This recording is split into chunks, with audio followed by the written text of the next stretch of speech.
श्रोतेहो नमस्कार. आजच्या वृत्तविशेष कार्यक्रमात आपलं मनःपूर्वक स्वागत. श्रोतेहो, आज राष्ट्रीय अंतराळ दिवस देशभरात मोठ्या उत्साहपूर्ण वातावरणात साजरा केला गेला. 23 ऑगस्ट 2023 रोजी भारत हा चंद्राच्या पृष्ठभागावर उतरणारा चौथा तर चंद्राच्या दक्षिण ध्रुवीय प्रदेशात पोहोचणारा पहिला देश ठरला. इस्रोच्या या ऐतिहासिक कामगिरीचा गौरव करण्यासाठी प्रधानमंत्री नरेंद्र मोदी यांनी 23 ऑगस्ट हा दिवस राष्ट्रीय अंतराळ दिवस म्हणून घोषित केला. अंतराळ क्षेत्रात भारतानं केलेली कामगिरी आणि भारताच्या आगामी मोहिमा आणि त्यापुढची आव्हानं याविषयी अंतराळ अभ्यासक आणि विज्ञान प्रसारक लीना बोकील यांच्याशी केलेली चर्चा आजच्या वृत्तविशेष कार्यक्रमात आपण ऐकणार आहोत. नमस्कार मॅडम.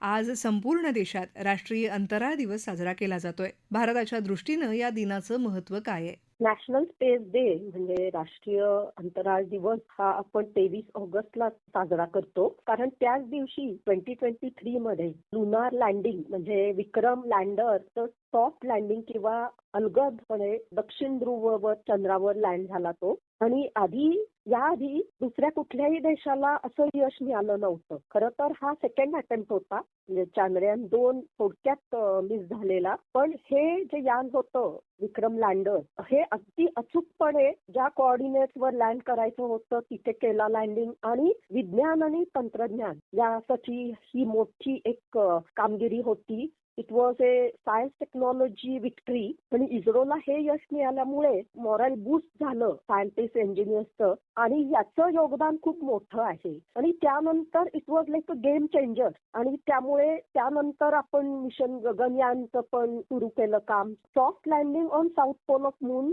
हे एक मोठं यश होतं. आणि थोडेच दिवस आधी रशियाचं यान फेल गेलं होतं आणि त्यांचं मोठं बजेट होतं and they are pioneers in space. तरी पण आपल्याला यश मिळालं. आणि डार्क साईड ऑफ मूनवर त्या बाजूला चीनला यश मिळालं होतं. पण नासाने पण इथे पाठवलं नव्हतं यान. आणि आपण हे सायन्स टेक्नॉलॉजी डेमॉन्स्ट्रेशन केलं आणि त्यासोबत विज्ञान आणि तंत्रज्ञान त्यातल्या त्यात विज्ञानाचे प्रयोग केले. So this was a big achievement होती. इस्रो अर्थात भारतीय अंतराळ संशोधन संस्थेच्या स्थापनेपासून ते अंतराळ संशोधन क्षेत्रातील एक आत्मनिर्भर देशापर्यंतचा भारताचा प्रवास नक्कीच सोपा नव्हता.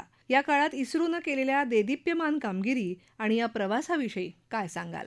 इस्रोला 57 वर्ष झालेले आहेत. 15 ऑगस्टला स्थापना झाली होती 1969 मध्ये. तर इस्रोने सुरुवातीला जे काम केलं किंवा आपले यान होते, कॉम्पोनंट्स होते, रॉकेट आणि सगळे पार्ट्स आपण इम्पोर्टेड घ्यायचो. बऱ्यापैकी रशिया किंवा फ्रेंच गयानामधून पण लॉन्चिंग व्हायचं. आणि थुंबा म्हणजे केरळामध्ये खरं तर सुरुवात झाली इस्रोची. आताचे रॉकेट होतं पहिलं जे केलं डॉक्टर विक्रम साराभाईंनी मोठी कामगिरी केली आणि सुरुवात केली खरं तर. आणि आता like we have come a long way. आणि त्यावेळेला असं म्हणतात की बैलगाडीवरून पेलोड न्यायचो आपण बायसिकलवर. म्हणजे डॉक्टर कलाम सरांचे असे फेमस पिक्चर्स आहेत. So we have come a long way.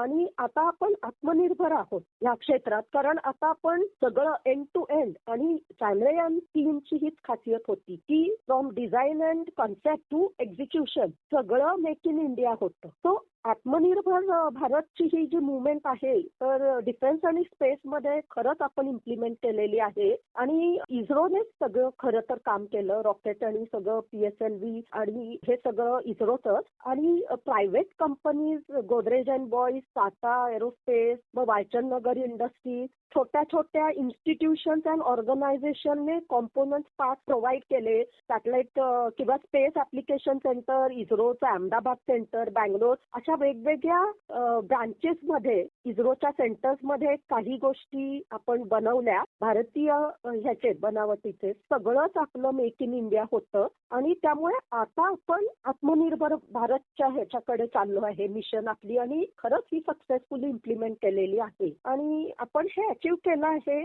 We are now in the top league किंवा एलिट ग्रुप म्हणतो आपण, टॉप 3 स्पेस एजन्सीज मध्ये आपलं नाव येतं, नंबर येतो. म्हणजे नासा आणि रशिया, चीनच्या नंतर आपला तिसरा चौथा नंबरच येतो आता. So we are in the top 4 space agencies आता, असं म्हणू शकतो. भारताचा महत्वाकांक्षी प्रकल्प असलेल्या विक्रम लँडरची महत्वाची कामगिरी किंवा यश काय आहे? चांद्रयान 2 च्या थोडा म्हणजे अपयश आलं, पण त्यानंतर त्याच्या थोडक्यात असं आपलं चुकलं. 3 लेग्सवर लँड झालं ते. त्यानंतर आपण फेल्युअर म्हणू शकत नाही, because the orbiter was in place. म्हणजे चांद्रयान 2 चं ऑर्बिटर चंद्राभोवती फिरायला लागला होता आणि मग आपण त्याचाच उपयोग करून घेतला आणि चांद्रयान 3 ची लगेच सुरुवात झाली आणि doctor Somnath sir, he was the chairman ISRO that time. मग त्यांनी असं ठरवलं की असं आता अचूक काम करायचं, अॅक्युरेट आणि प्रिसिजन, की आता यावेळेस काहीच चुकणार नाही. तो AI वापरला, तंत्रज्ञान, आणि मी तर म्हणेन स्पेस इज मल्टीडिसिप्लिनरी. म्हणजे त्याच्यामध्ये mechanical, aerospace, electronics, telecommunication, instrumentation, अनेक ब्रांचेस येतात यामध्ये. Vikram lander is a classic example of victory आणि डॉक्टर विक्रम साराभाईंचंच नाव दिलेलं होतं आणि खरंच आपल्याला एक विश्वविक्रम आपण एस्टॅब्लिश केला आणि यश मिळालं आपल्याला. तो सॉफ्ट लँडिंग करून जेव्हा दक्षिण ध्रुवजवळ आणि ते जे कोऑर्डिनेट्स आपण ठरवले होते तिथेच बरोबर लँड झाला आणि ते सॉफ्ट लँडिंग झालं. सगळं जग बघत होतं, कारण we were all watching the soft landing. आणि फक्त आपण भारतात नाही तर सगळे जगातले लोक पाहायला लागले होते. सो सगळ्या जगातल्या लोकांनी आता आपल्याला अप्रिशिएट केलेलं आहे आणि त्यांना आता कळलेलं आहे की भारताची स्ट्रेंथ आहे ही सायन्स टेक्नॉलॉजी. आणि हे यश मिळाल्यानंतर सॉफ्ट लँडिंग तर झालंच आणि त्या ठिकाणी आता नासाचं असं म्हणतात की आर्टेमिस 3 मिशन लँड होईल. तर आता नासाने आपल्याला इस्रोला विचारली आहे मदत किंवा कोलॅबरेशन आणि आपण मग हे एक प्रकारचं यश म्हणू शकतो. आणि सायन्स म्हणजे एकतर टेक्नॉलॉजी डेमॉन्स्ट्रेशन झालं, लँडिंग झालं, सॉफ्ट लँडिंग, ते दाखवून दिलं आपण जगाला. आपल्या स्वतःसाठी होतं खरं तर. आणि त्यानंतर त्याचा प्रज्ञान रोवर पण बाहेर आला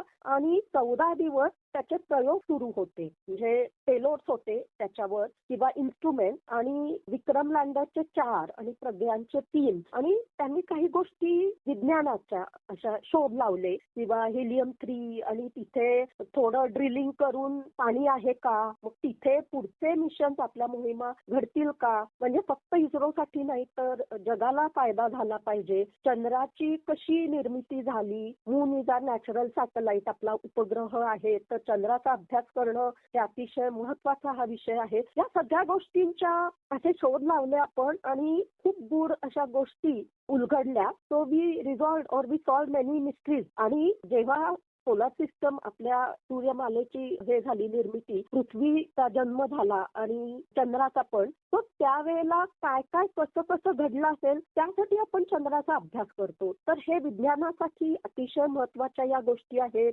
आणि जे काय ठरवलं होतं, प्लॅन होता, इतकं मोठं बजेट होतं, तरी पण आपण सगळ्या एक एक पैशाचा हे केला, म्हणजे जस्टिफाय केलं आणि यश मिळालं आपल्याला. Overall it is the one of the best successes in space technology. अंतराळ क्षेत्रात हे एक मोठं उदाहरण आहे विक्रम लँडरचं.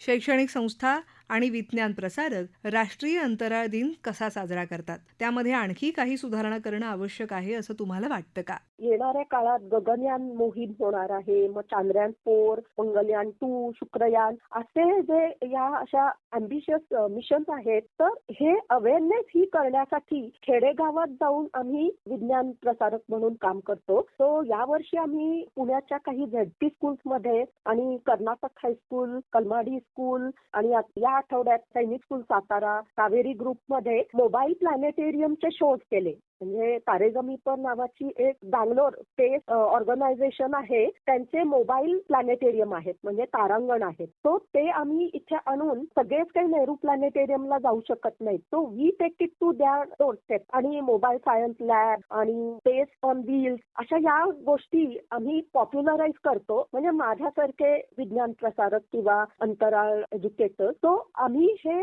का करतो तर आता आपल्याला माहितीये की साऊथ डॉमिनेटेड आहे ते फील्ड किंवा डिफेन्स पण. बँगलोरमध्ये हेडक्वार्टर्स आहेत. सुरुवात झाली केरळमध्ये, आंध्रामध्ये श्रीहरिकोटा वरून लॉन्चिंग होतं, मेजर लॉन्चिंग. तामिळनाडूमध्ये स्पेस स्टार्टअप्स आहेत, प्रायव्हेट खाजगी कंपन्या आहेत. पण महाराष्ट्रात याचा अवेअरनेस नाहीये किंवा कमी पडतो आपण कुठेतरी. तो आम्ही अवेअरनेस का क्रिएट करतो? नाहीतर मुलांना हे करिअर ऑपॉर्च्युनिटीज आहेत हे कळत पण नाही किंवा त्यांना सांगायला कोणी नसतं किंवा there are no resources or resource persons like अस. मग आम्ही काय करतो त्यांना असं सांगतो की हे पण एक करिअर ऑप्शन आहे, करिअर ऑपॉर्च्युनिटीज आहेत तुम्हाला. चांद्रयान मोहिमेसोबत इस्रोच्या आगामी मोहिमांसाठी नासा ही संस्था इस्रो सोबत कशा प्रकारे सहकार्य करत आहे? इस्रो आणि नासामध्ये आता एक करार झालेला आहे, त्याला आर्टेमिस अकॉर्ड म्हणतात. तर नासा जे आर्टेमिस 3 मिशन होणार आहे तेव्हा त्यांनी ती साईट निवडलेली आहे जी आपली विक्रम लँडरची